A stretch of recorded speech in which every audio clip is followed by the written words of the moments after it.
आज चाहिँ तपाईहरुको एमएनएसओ प्रवास कतारको चाहिँ 12 आकस्मिक मिटिङ भइरहेको थियो र अहिले सकिएको छ र यो कार्यक्रम सकिँदै म चाहिँ तपाईहरुलाई केही क्वेशन राख्न गइरहेको छु। कृपया तपाईले चाहिँ झर्कन नमानिकन क्वेशनको उत्तर दिनुहुन म विनम्र अनुरोध गर्दछु।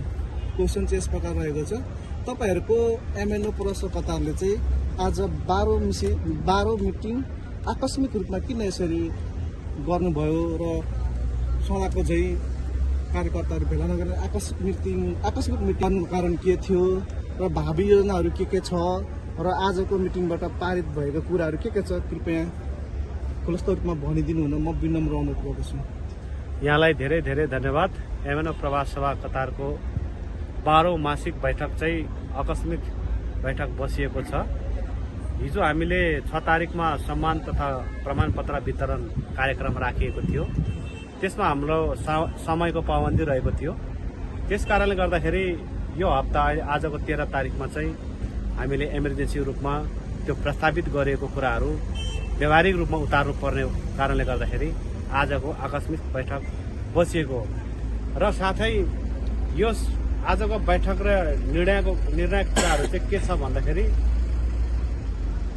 अब हामीले एमएनओले गर्दै आइरहेको नियमित कार्यक्रम र घोषणा गरिएको कुराहरू जुन हाम्रो चाडपर्वको कुराहरू छ, हाम्रो शोक मन्तव्यको कुराहरू छ, जन्म जयन्तीको कुराहरू छ, त्यस विषयमा अन्तर्गतमा पर्ने चाहिँ हाम्रो कालो दशैं बहिष्कार कार्यक्रम चाहिँ 1 महिनापछि आउने भएको कारणले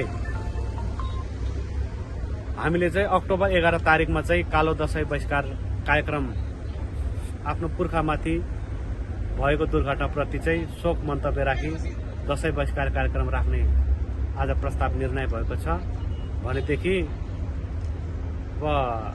र यो कतारको कानुनले र एम्बेसीको नेपाली एम्बेसीको प्रकाशित विज्ञप्ति अनुसार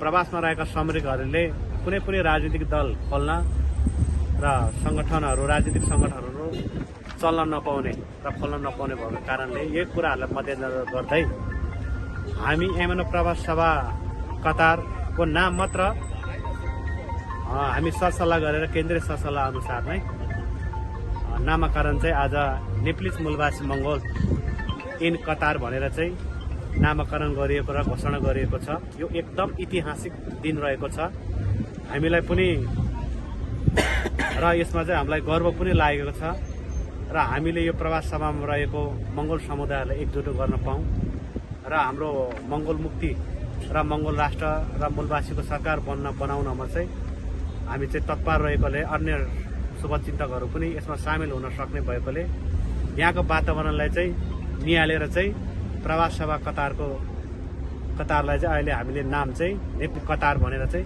नामाकरण गरिएको चाहिँ यहाँहरूलाई सूचना गर्न चाहन्छु र साथै आउने दिनहरूमा पनि प्रवासमा कतारमा रहेको मूलवासी मंगोलहरू चाहिँ आफ्नो मूल घर नेप्लिज मूलवासी मंगोल कम्युनिटीमा चाहिँ आबद्ध हुनको लागि पनि हार्दिक अनुरोध गर्दछु।